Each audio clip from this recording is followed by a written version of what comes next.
आप मुझे जरूर बताएं कि हम लोगों के जो 10 साल का आपका मैं सोचना चाहती हूँ कि आपने कहा कि आपने क्यों काम किया है, तो मैं चाहती हूँ कि आप ये बताएं कि आज से पहले आपकी सरकार रही थी सर, यहाँ कांग्रेस पार्टी की सरकार थी 10 साल से पहले, 10 साल के काम मुझे सर गिनाने हैं पहले कि कांग्रेस पार्टी ने 10 साल के क्या काम किए हैं। और अभी भी जो मुर्गी खाने में लोग वहाँ पे रहते हैं, जो रिहेबिलिटेशन के नाम पे लोगों को मुर्गी खाने के इतने छोटे छोटे काम करते हैं, ये सर मुझे जरूर बताएं जो आपका स्टेटमेंट जो आप अभी संविधान बचाने के बाद जस्ट आई हर्ड कि आप कह रहे हैं कि संविधान को बचाना है। सर बहुत अच्छी बात है, संविधान कैसे बचेगा सर? गरीब जनता के लिए आपका स्टेटमेंट है कि आरक्षण जो है SC BC का वो आर्थिक आधार पे होना चाहिए, वो कास्ट तरीके पे नहीं होना चाहिए। ये बहुत ऐसी चीजें सर। और दूसरा चंडीगढ़ में तो सर आपकी गठबंधन है कि ठगबंधन है सर, मुझे समझ नहीं आ रही। बसपा का समर्थन मिल रहा है क्या? एक रेड लाइट पे बाहर चले जाओ तो एक रेड लाइट पार कर लो तो पंजाब के अंदर आ जाओ तो आपका गठबंधन, क्योंकि चंडीगढ़ में कैसा गठबंधन है सर? वहाँ पे तो एक दूसरे की आप बुराई करें सर, यहाँ पे आ जाए तो यहाँ पे आप कहते हैं कि हम दोनों एक हैं, हम दोनों को वोट दीजिए, हमने इतने अच्छे काम किए। झाड़ू वाले अपने वोट गिनाते हैं, यहाँ पे आप अपना काम गिना रहे हैं। लेकिन मैं चाहती हूँ सर, सिर्फ कॉलोनियों में सर आप जिस गाड़ी में बैठे हैं बिस्लरी का पानी पीते हैं, with all due respect sir, उन कॉलोनियों में चलिए मेरे साथ अनाज में, चलिए मेरे साथ मलोया में सर, चलिए वहाँ पे पानी की हालत देखिए sir. They can't drink that tubewell वाला पानी, नहर का पानी वहाँ से कांग्रेस ने बंद करवाया सर। ये किस तरीके की ठगी है जो लोगों के साथ हो रही है? मतलब मैं चाह रही हूँ sir, I think we should have a good conversation, proper debate. जो मुझे नहीं नजर आता कि आज संजय टंडन जी के अंदर की हिम्मत है वो डिबेट कर सके, लेकिन आपने चैलेंज किया। मुझे लग रहा है कि एक नेशनल पार्टी के कैंडिडेट को अच्छे खासे तरीके से एक इग्नोर किया जा रहा है। मुझे लगता है कि हम दम रखते हैं, पोटेंशियल रखते हैं, क्योंकि हम काम के बेसिस पे बात करते हैं सर। मुझे ये 3 चीज़ों का जवाब चाहिए। सबसे पहले तो सर ये जवाब दे दीजिए जो SC BC के रिजर्वेशन पे आपने बात कही है कि आर्थिक बेसिस होना चाहिए। पहले तो आपका बहुत बहुत धन्यवाद, thank you so much sir कि आप यहाँ पे आए। आप में ये हिम्मत है, ये शिद्दत है कि आपने अपने आप स्वयं आकर हमारी जो प्रेस वार्ता है उसमें शिरकत की। आपका बहुत बहुत धन्यवाद। मुझे अखबार में पता लगा कि शायद जब आपको तोला जा रहा था तो कंडा आपके सिर पे गिर गया था, तो मैं आशा करता हूँ कि आप पूरी तरह से स्वस्थ हो। तीसरी बात मैं आपको कहना चाहता हूँ, देखिए संविधान में शेड्यूल्ड कास्ट और शेड्यूल्ड ट्राइब्स का जो आरक्षण है वो संविधान ने सुनिश्चित किया। उसके बाद जो OBC का आरक्षण है वो एक ऑफिस मेमोरेंडम 1990 में मैंने आपको इंटरप्ट नहीं किया, 1990 में विश्वनाथ प्रताप सिंह जी की सरकार ने निकाला। उसका संशोधन करके 1991 में जब डॉक्टर नरसिम्हा राव की सरकार आई, आप तो शायद दिल्ली विश्वविद्यालय में प्रोफेसर भी हैं तो आप जानती होंगी कि उसका अनुमोदन करके TV नरसिम्हा राव जी की सरकार ने उसको निकाला। और उसके बाद वो मामला सुप्रीम कोर्ट में था और 1993 में सुप्रीम कोर्ट ने उसके ऊपर मोहर लगाई और जो OBC का आरक्षण है 27% उसको अपहोल्ड किया। इसके अलावा कई ऐसे प्रदेश हैं हिंदुस्तान में जहाँ पे जो आरक्षण है 49% से ज़्यादा है, जैसे तमिलनाडु में आरक्षण ऑलमोस्ट 67% है। तो इसलिए जहाँ तक आरक्षण का सवाल है और कांग्रेस पार्टी का स्टैंड है, कांग्रेस पार्टी का और बाकी पार्टीज का स्टैंड बिल्कुल क्लियर है। My stand is absolutely clear. My stand is the stand of the Indian National Congress and Indian national Congress जो है, आप सबको देसी भाषा में समझाना चाहती हूँ, वो संविधान के विरुद्ध काम कर रही है, लेकिन संविधान को बचाने की बात कर रही है। वो आरक्षण के विरुद्ध काम कर रही है कि आरक्षण का बेसिस जो है आर्थिक होना चाहिए, आरक्षण का बेसिस आर्थिक होना चाहिए। कि इनका स्टेटमेंट मैं आर्टिकल दिखा देती हूँ, ठीक एक दिन पहले, कुछ दिन पहले, बिल्कुल मोहन भागवत का सर प्लीज आपको अचीवमेंट चाहिए ना, आप ऐसे सेंसेशन क्रिएट कर रहे हैं। सेंसेशन क्रिएट नहीं कर रहे सर, डिबेट आपको बसपा का समर्थन मिलने जा रहा है आपको? एक तो समिशन के खिलाफ बात करनी है सर, आप भी कैंडिडेट नहीं है। वो कैंडिडेट नहीं है। संविधान देखिए, संविधान को बचाने की बात करनी है। गठबंधन कैसे बोला आपने? बिल्कुल गठबंधन नहीं, जनता की भाषा की गठबंधन नहीं, आम जनता की, वेरी नाइस, आम जनता की नजर में जब पंजाब में आप इलेक्शन फाइट कर रहे हैं, सबको पता है इलेक्शन गठबंधन क्या है। बिल्कुल ये है इनकी, क्योंकि इन्हीं लोगों के पार्टी से स्टेटमेंट आती है कि यूपी बिहार के लोगों को चंडीगढ़ से निकाल देना चाहिए, तो ये मायावती जी के लिए बहुत स्टेटमेंट है। सुन लीजिए कि मायावती एक वुमेन का ये लोग रिस्पेक्ट सामने खड़े होकर नहीं कर सकते, और ये मायावती जी पे आप मायावती जी जब सड़कें नहीं थी ना, वो महिला सड़क पे थी, आप उनके बारे में बात नहीं करें। आप तो चंडीगढ़ में रहती नहीं है, मैं तो पैदा हुआ हूँ चंडीगढ़ में, आपको तो मैंने पहली बार चंडीगढ़ में देखा। आप बातें कर रहे हैं कॉलोनी से, I am seeing you the first time in Chandigarh.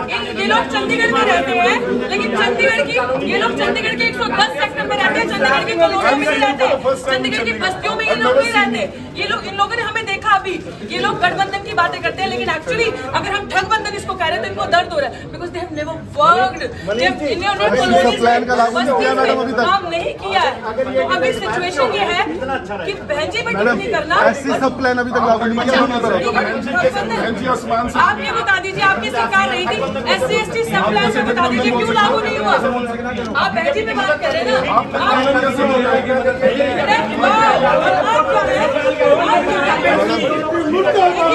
इनके पास कुछ नहीं है। अब हम बीजेपी की बी टीम बता देंगे ये काम में गठबंधन, जनता को ठगना, जनता के लिए काम नहीं करना, कॉलोनियों, ये लोग चंडीगढ़ 1 से 10 सेक्टर का दिखाते हैं, ये लोग बस्तियों का चंडीगढ़ नहीं दिखाते। जो चंडीगढ़ कॉलोनीज में बस्तियों में बसता है, डंपिंग जोन खाली बीजेपी की देनी थी, कांग्रेस की देन भी थी, और दोनों ही एक थाली के चट्टे बट्टे हैं।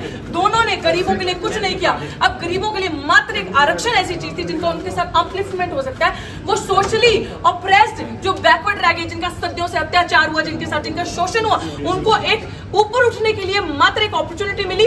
ये कह रहे हैं कि कांग्रेस का स्टैंड है, इट मींस कांग्रेस का स्टैंड एंटी रिजर्वेशन स्टैंड है, कांग्रेस का स्टैंड दलितों के खिलाफ है, कांग्रेस का स्टैंड बिग बैकवर्ड समाज के खिलाफ है।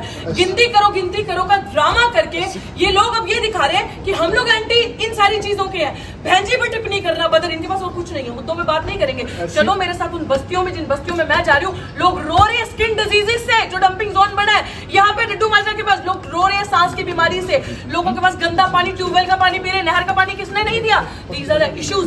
बड़े बड़े जार्गनाइज्ड लैंग्वेज समझ नहीं आती गरीब जनता को, गरीब जनता जिसका वोट लेके ये लोग सरकारें बनाते हैं, भाजपा और कांग्रेस यहाँ पे।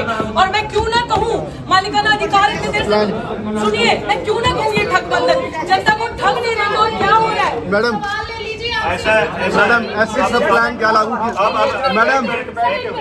मैडम बीच में आप आई हैं, मैं बीच में नहीं आई। He ended that press conference. He ended that press conference. Madam आप मीडिया से मैडम देखो सवाल, जो पूछते सवाल उसको सवाल पूछो। मैडम एक सवाल, मैडम एक सवाल, मैडम एक सवाल, ऑफ कोर्स लेंगे, मैडम एक सवाल, सवाल जवाब दे रहे हैं। मैडम जिस तरीके से आप मायावती मैडम एक सवाल, मैडम मैडम एक सवाल, लोकप्रियता हासिल करने 5000 वोट मिलेंगे इनको, कम 5000 से कम। जवाब तो सुनने दो ना मैडम। कि मैं इस बात का स्वागत करता हूँ कि बहुजन समाज पार्टी के जो उम्मीदवार हैं वो यहाँ पे आए, उन्होंने अपनी तरफ से एक राजनीतिक भाषण दिया। लोकतंत्र में हर आदमी को ये हक है कि एक मिनट आप नहीं तरफ से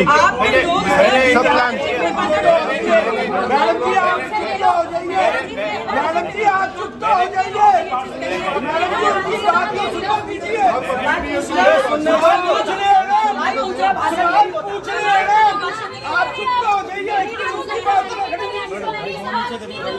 आपके भाषण देना बाहर जाके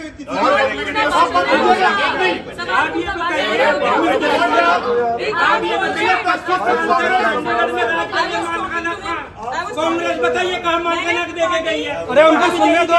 सब मीडिया वाले बताइए कितने का एक minute madam ji,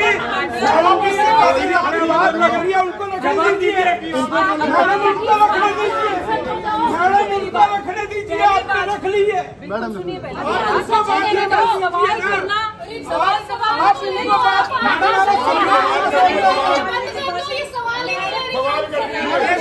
madam madam please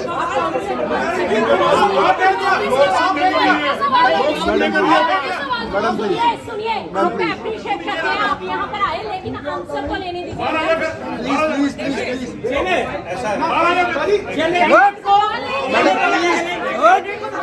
madam please madam इनके पास जवाब नहीं है। मैडम प्लीज करके चली गई। इन्होंने मालकाना हक नहीं दिया कॉलोनी वालों को। बीजेपी वाले 10 साल राज करके चले गए। कोई मालकाना हक नहीं दिया कॉलोनी वालों को। जवाब दीजिए दोनों पार्टी को। घूमने बनाते हैं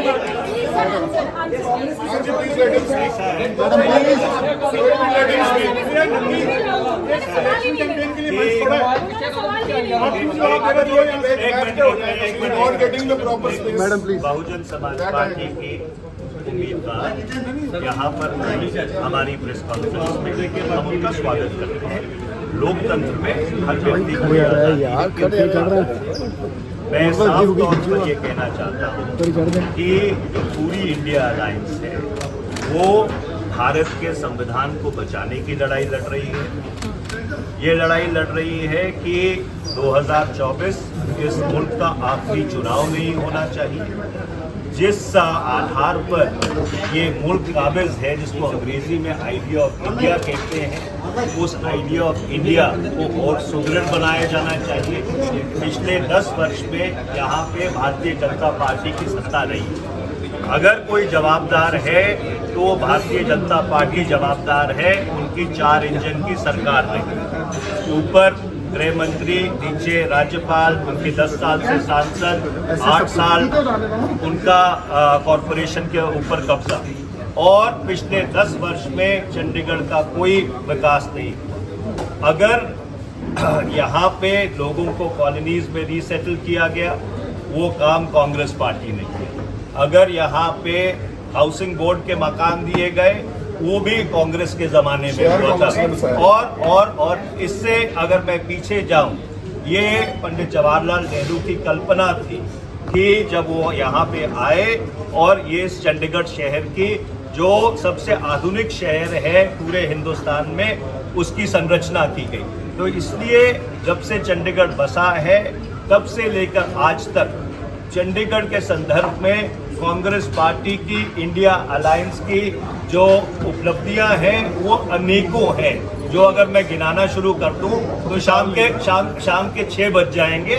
और इसलिए मैं ये कहना चाहता हूं कि इंडिया अलायंस बिल्कुल पूरी तरह से जीत की ओर अग्रसर है। और मैं ये विनती करना चाहता हूं कि जो संविधान की सुरक्षा की बात करते हैं वो कृपया भारतीय जनता पार्टी की बी टीम न बने। आपका बहुत बहुत धन्यवाद। रुकिए सवाल के जवाब दीजिए। कांग्रेस के प्रत्याशी भागे कांग्रेस वाले भागे।